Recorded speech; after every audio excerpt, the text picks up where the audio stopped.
जब निकल आए तो हाँ की चले बाजार, कुत्ता भौंके हजार। ये धर्म विरोधी लोग हैं। दोस्तों, मेरा नाम है कुमकुम बिनवाल।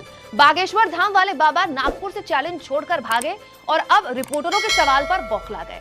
बौखलाए भी ऐसे कि सीधा अगले के बाप पर आ गए। रिपोर्टरों ने जब बागेश्वर धाम वाले पंडित धीरेन्द्र शास्त्री से पूछा कि बाबा, अंधविश्वास निर्मूलन समिति के चैलेंज को छोड़कर आप क्यों वापस आ गए, तो बाबा जी को गुस्सा आ गया। जी, पंडित धीरेन्द्र शास्त्री ने गुस्से में ऐसी भाषा का इस्तेमाल किया जो कम से कम एक संत या कथावाचक को तो बिल्कुल शोभा नहीं देता। बाबा ने कहा कि एक हफ्ते से वहाँ कथा कर रहा था, तब क्या उनका बाप मर गया था? हम 7 दिन वहाँ झंडा गाड़ने, तब उनको बाप मर गए, तब नहीं उन्हें हम ध्यान आए। हे राम! अरे पंडित जी, जिन मर्यादा पुरुषोत्तम प्रभु श्री राम की कथा सुना सुनाकर आपको इतनी ख्याति मिल गई, इतने भक्त आपके पास आने लगे, उनके कई गुणों में से एक गुण है मृतभाषी होना। उसमें से कुछ आप भी सीख लेते। एक संत को इस तरह की भाषा बोलते हुए शोभा देता है क्या? अच्छा लगता है क्या? दोस्तों, बाबा चैलेंज छोड़कर भागे क्यों, इस पर अंधविश्वास निर्मूलन समिति के अध्यक्ष श्याम मानव ने बयान दिया था कि पहले वहाँ राम कथा चल रही थी, इसमें हमें कोई दिक्कत नहीं। हम तो उस दिन का इंतजार कर रहे थे जब बाबा के दिव्य दरबार और प्रेत दरबार का आयोजन होना था। जब दिव्य दरबार और प्रेत दरबार वाले दिन हमने जाने का ऐलान किया तो वहां से पंडित धीरेन्द्र शास्त्री भाग गए। दोस्तों, पत्रकारों ने जब सवालों के साथ पंडित धीरेन्द्र शास्त्री को घेरा तो उनकी चेहरे की हवाइयां उड़ गईं और मोहल्ले में जैसे लोग नहीं लड़ते उस तरह की लड़ाई में वो आ गए और कहने लगे कि क्या उन लोगों ने पहले चूड़ियां पहन रखी थी।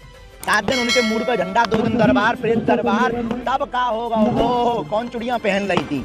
बताइए पंडित जी, आप तो इतने बड़े ज्ञानी हैं, लाखों की संख्या में आपके दरबार में महिलाएं आती हैं, चूड़ियां पहन रखी हैं बोलकर आप उनका अपमान कर रहे हैं। चूड़ियां पहनना कोई कमजोरी की निशानी है क्या?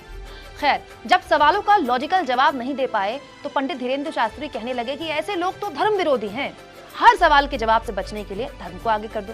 वाह, धर्म को ढाल बनाने वाले ये कैसे संत है भाई।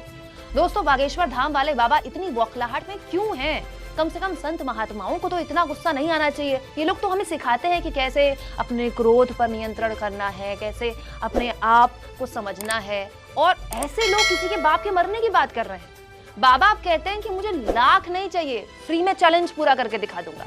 वो कह रहे थे कि हम 21 लाख रुपया ऐसा कुछ बता आओ तो छठवी के बरोले आवे, हम तो फ्री में बता दे। हालांकि ऐसा बोलते हुए बाबा के चेहरे पर कॉन्फिडेंस तो कम से कम पहले के माफिक कमी दिखाई दे रहा था। खैर, अब देखते हैं कि अंधविश्वास निर्मूलन समिति वाले क्या करते हैं। जो भी हो दोस्तों, पंडित धीरेन्द्र शास्त्री जी को इस पूरे विवाद में एक बात समझ में आ गई होगी कि सोशल मीडिया से स्टार बनना आसान है, लेकिन उसके बाद जब आप स्टार बन जाते हैं तो आपके ऊपर कुछ सवाल उठते हैं, जो कि जाहिर तौर पर आप जब पब्लिक फिगर होते हैं तो हर किसी पर कोई ना कोई सवाल उठते हैं। आपको उन सवालों के जवाब से बचना नहीं चाहिए, जवाब देने चाहिए, और बौखलाहट में नहीं, संयमित भाषा में देने चाहिए।